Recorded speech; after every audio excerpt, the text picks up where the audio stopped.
Halo anak ibu guru, berjumpa kembali dalam pelajaran IPS pada hari ini.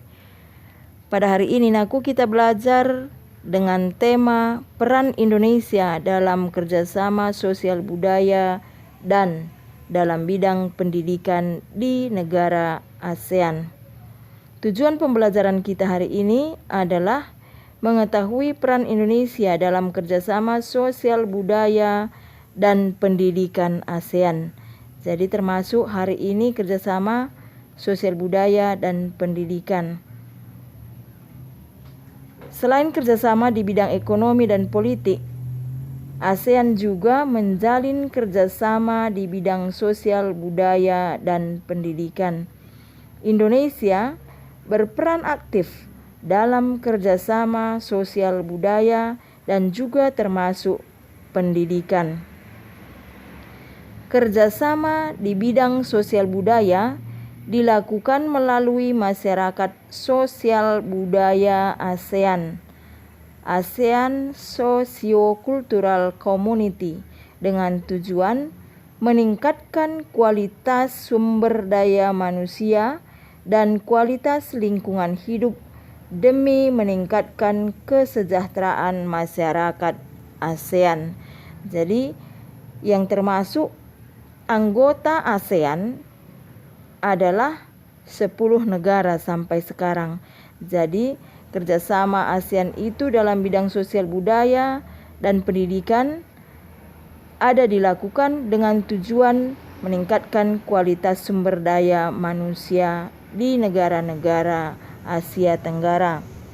Nah, tadi sudah Ibu sebutkan di awal bahwa kerjasama ASEAN di bidang sosial budaya dilakukan melalui masyarakat sosial budaya ASEAN. Apa tadi tujuannya? Tujuannya adalah meningkatkan kualitas sumber daya manusianya. Bentuk kerjasama sosial budaya yang dilakukan adalah sebagai berikut. 1. Meningkatkan perlindungan terhadap perempuan dan anak. 2. Melakukan kerjasama kepemudaan. 3. Melakukan pencegahan penyebaran narkoba. 4. Melakukan kerjasama lingkungan hidup seperti konservasi keanekaragaman hayati dan perubahan lainnya. 5. Meningkatkan perlindungan terhadap tenaga kerja. 6. Bekerjasama dalam menanggulangi kemiskinan demi meningkatkan kesejahteraan. Mengadakan pameran kesenian, pertukaran pelajar, dan pertukaran kunjungan antar seniman. Selain itu, tadi di awal sudah Ibu jelaskan tentang kerjasama bidang pendidikan. Itu dimulai dengan pembentukan organisasi Menteri-Menteri Pendidikan Asia Tenggara dengan tujuan untuk menciptakan daya manusia ASEAN. Bentuk kerjasama yang dilakukan adalah sebagai berikut. 1. Mengadakan program pertukaran pelajar, mahasiswa, dan guru. Penyelarasan standar ijazah dan mutu pendidikan negara-negara ASEAN. Membentuk jaringan universitas ASEAN. Memberikan beasiswa bagi pelajar dan mahasiswa berprestasi di ASEAN. Meningkatkan kualitas tenaga pengajar di negara-negara ASEAN. Rutin mengadakan pertemuan Menteri-Menteri Pendidikan ASEAN untuk membahas upaya pengembangan pendidikan ASEAN. Peran aktif Indonesia dalam kerjasama ASEAN di bidang pendidikan adalah sebagai berikut. 1.